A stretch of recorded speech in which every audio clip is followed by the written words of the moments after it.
Okay, so it is March 21st, and I am about to start season 3, episode 5 of Shameless. And I gotta ask, literally how? Like, out of all of the insanity and depravity on this show from adults, the person that I'm gonna come out hating the most is a 10-year-old girl with abandonment issues? I don't think so.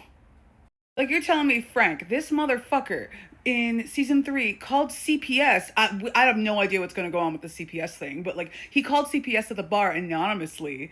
And even the bartender was like, that's a new low, even for you. And she's worse? I'm sorry, no. And I gotta ask, is the thing that Debbie did super egregiously bad? Or are we just trained as people watching media, to hate controversially written female characters? If my time in the Akatar fandom has taught me anything, it's that some people will find reasons to hate even the most innocuous of characters who we don't know that much about yet because they dared to commit the crime of being overtly feminine on page or on screen. If my time in the modern Lord of the Rings fandom has taught me anything, it's that if a woman ends up coming more into focus and that woman is portrayed in a way that is any less than perfect, she'll get shit on no matter how good of a job she does. And I don't know if this is the case with Debbie because I'm on season 3 of I think 11. Like, and this show doesn't seem as like daunting to watch because the seasons are only like 12 episodes. I can like just sit down in the morning and kind of like bang out a season if I wanted. But I have to wonder, is the thing that she does truly that bad, or is she just one of the few female main characters on a show filled with male depravity? Like, I'm sorry, there's a scene in like early season 3 where Debbie's trying really, really hard to connect with Frank, and Frank, in like a drunken stupor, breaks her Civil War like popsicle stick house for her social studies project. And she's just wailing on him with this like pillowcase filled with like soap blocks or something. Like, it was like her protection weapon when she's out in the street at night. She's just crying and screaming and hitting him, and everyone is just like letting her have this because Debbie was the last holdout of like all the kids besides Liam, who's a baby and doesn't know anything. She was the last one to still see like some humanity in their father, and then she was just like, yeah, no, like, we're done. It's going to take a lot to sway my faith in this character, because like, even if she does something like truly, truly bad, is it going to be worse than what Frank did? I don't know. As for everybody else, Fiona and Jimmy now are dating, and they're having like a decent time, except for the fact that Jimmy is being blackmailed by his Portuguese Brazilian wife's father. So now he still has to deal with like the cartel stuff, like the Brazilian cartel stuff that he was dealing with in season 2. And he's not telling Fiona about it. And that's gonna come to a head. It's definitely gonna be a problem at some point. Fiona ends up spending like $1,000 of her own money that was supposed to go to the property tax for the house on promoting a club night so that she could like get her like resume going. That way she could do something like for herself, for her career, to like raise the family station for once. The problem was that she didn't tell anybody that she was going to do this. She just kind of like took the last of the money, and she was like, here you go, to the club promoter lady, who was being really dismissive of her, and she gets everything done. She pulls off the night, and she loses like $100, even though it was a success. And Lip was freaking out about this because he was basically like, you made a decision unilaterally and you think you're in charge of the family, but like, really, we're all holding it down, we're all doing stuff, we should all like get a vote and something like that. And he ends up doing something that ends up making Fiona's night more of a success, but also getting the money to like fill the stopgap for the property tax. And then he's just like, well, if you're going to keep doing shit on your own, then I'm just going to handle shit on my own. And if we're every man for ourselves, the family's going to go down fast. And it sucks because I could see both sides of that, because I feel like Lip is absolutely right to be upset that Fiona essentially gambled this money, because I think for Lip, it would remind him of what his parents do. And oh my God, the parents, we'll get there. And I do think on Fiona's end of things, I don't think she understood like the mechanics of club promotion and all the people that you have to pay before you end up seeing a profit. And I don't think she realized that even though like they told her that she did really well for only losing $100, for her that's just like I didn't even break even. Like what the fuck did I do this for?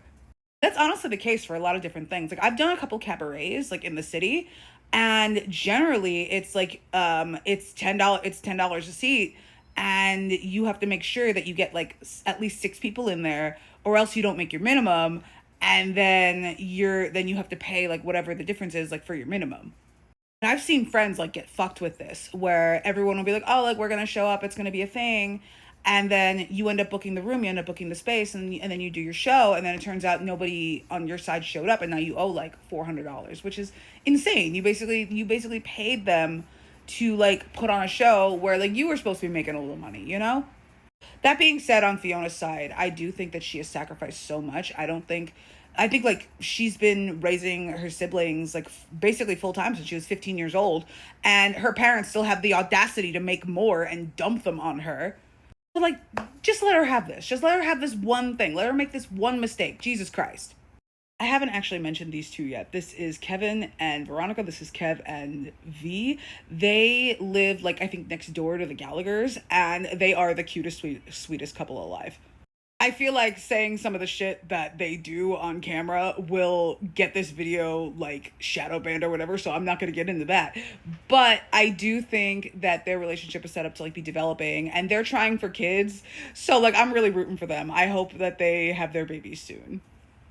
Back to Lip. He is finally done with Karen. Jesus Christ. So around the time that I made the first video, Karen had her baby, and Karen is like, let me get there, because Karen is just the worst. If we're gonna hate like a child character on this show, why don't we hate Karen? I haven't seen any of these comments be like, oh, like Karen's the actual worst. Oh no, we're gonna shit on Debbie but not Karen. Like what the fuck? So Lips basically spent the entirety of Karen's pregnancy. Karen is Sheila's daughter, and Sheila is the guy who was kind of dating Frank and is now dating Karen's ex-husband Jody. That's a messy situation. That's a fucked up household. But Lip thought that he was the father of Karen's baby, and then it turns out that when the baby was born, he had Downs and was Asian. Baby ain't Lips. I could feel the relief like on Fiona's character as soon as that baby came out, and she was just like, he has Down syndrome, Debs. Like I felt it. You could tell like, oh my god, thank god, not another baby. But Lip is understandably devastated, and he's just like, you're gonna regret like abandoning your kid, because Karen abandons the kid because the mom wants to keep him, and Karen wants to like just drop it off at a fire station somewhere. She just never wants to think about it again. So then the mom keeps the baby, and the mom is kind of overwhelmed with the baby to begin with, but that's another story. But Karen leaves, and she hasn't come back. So now Lip is seeing Mickey's sister, Mindy. I think her name is Mindy. And to bring it over to the Milkoviches, Mickey has just come out of juvie, and him and Ian are doing the do again, except that Mickey cannot deal with the idea of people knowing that he's gay, especially knowing that he's a bottom. So when Ian starts messing around with another older guy, like, come on, Ian. Mickey freaks out and punches the guy in the face. It's a whole thing. And because they're not exclusive yet, like, Ian is still seeing this older guy.